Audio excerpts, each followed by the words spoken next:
All right, this is going to be the next candidate for the bench. Um, this here is a Zenith 6S439. I believe I did one other model like of this, but it's been a couple of years or more.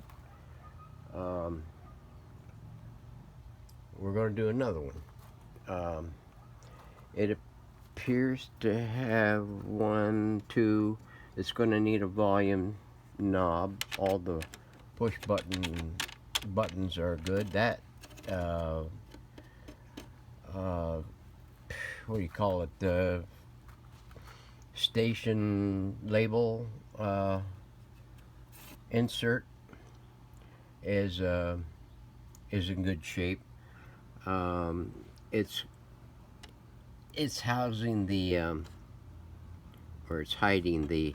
It's removable. It hides the adjusters for these buttons here, so you can dial them in to the frequency you want.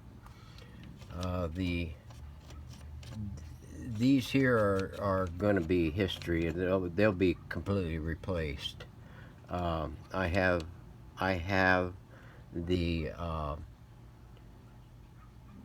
rods and the buttons for these. The dial is all intact. The bezel is missing some screws. All of this is going to be redone. The cabinet is going to be stripped down. It's going to be taken back to raw wood, hopefully, without too much of an issue.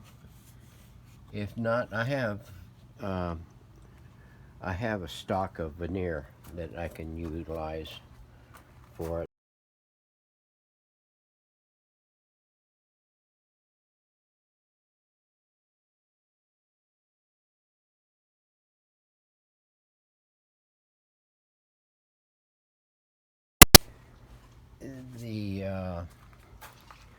The back is mostly intact. It's got a missing section right in here that I don't think is going to be an issue.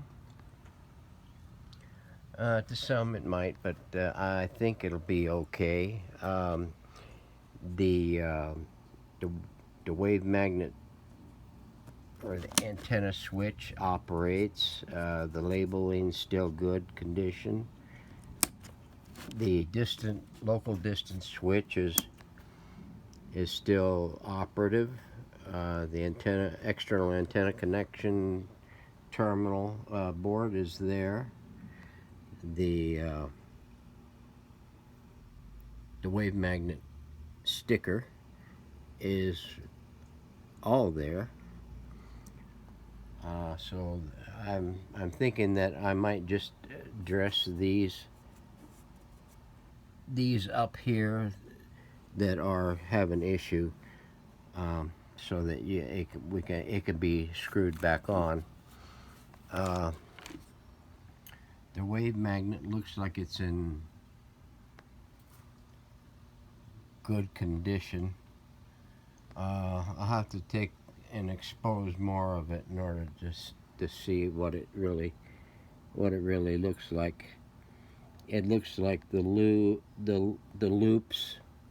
There's an inner loop in there that you can see. It looks like a racetrack, and there's an outer main loop. Still has the packing in there. I never got a chance to take a real good look at this.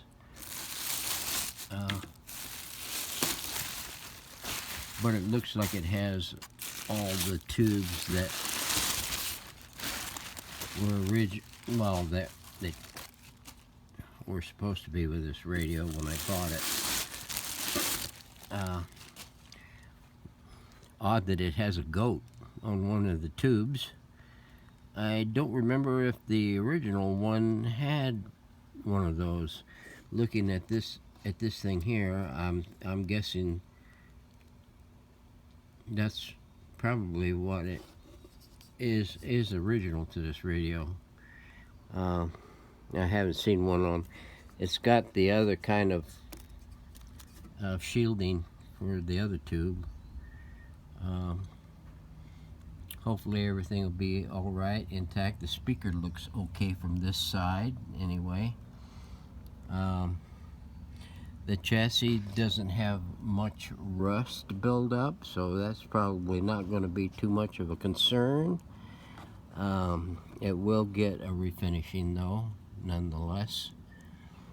The cord's going to get replaced. But probably this wiring, if any, is going to get replaced. Okay, this one here has a different. The original one that I did a few years ago had this same meshy looking ground plane, or I don't know if it's a pickup screen or what, but it had one on the outside and on the outside here. It sandwiched all of this together. It looks like this one here is a successor to one of those things, or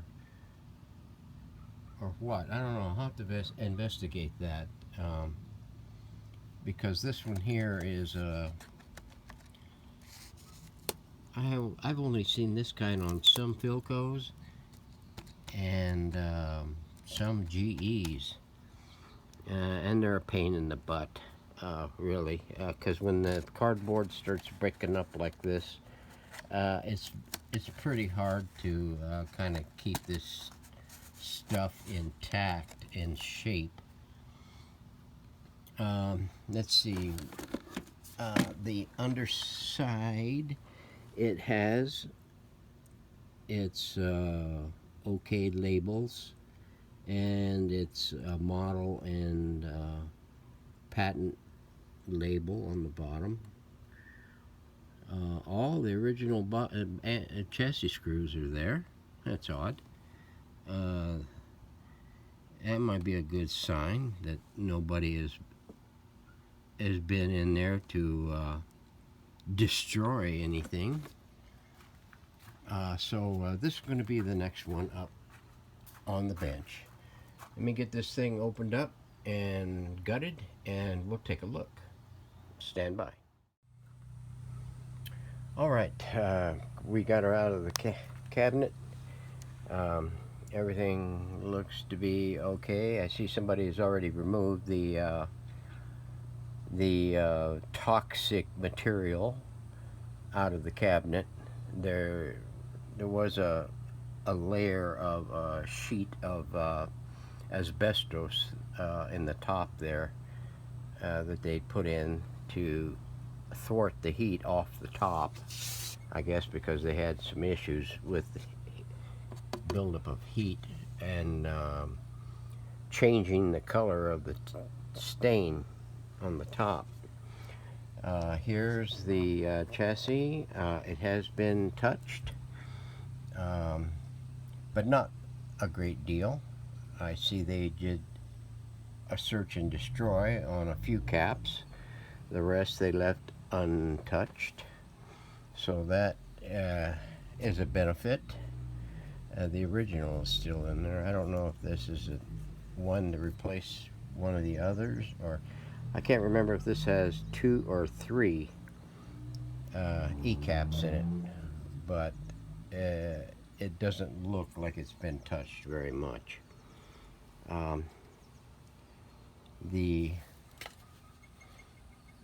Yeah, there's one E-cap right there that's chassis mounted. It's down underneath that. I'll have to remove the push button assembly and get it out of there in order to check and see. It looks like they might have replaced one of the others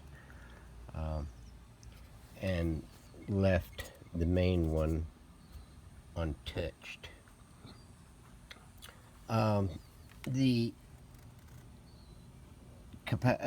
transformer looks like it isn't suffered any heat damage. The chassis, from what I can see of it, looks pretty good shape. There is just spot rust, superficial stuff on on the thing, and the string for the dial cord is still intact and still moves relatively smoothly. Let's see, the speaker, it looks like a new one except for the dirt and grime that's on it, that's built up. We've already looked at that, and I think this is pretty much going to be a non-issue. The glass is real good. The buttons are not split or cracked, and it looks like we've got a great candidate here. So stay tuned. We're going to get this thing up on the bench. We'll do a test on it in the next video. So stand by.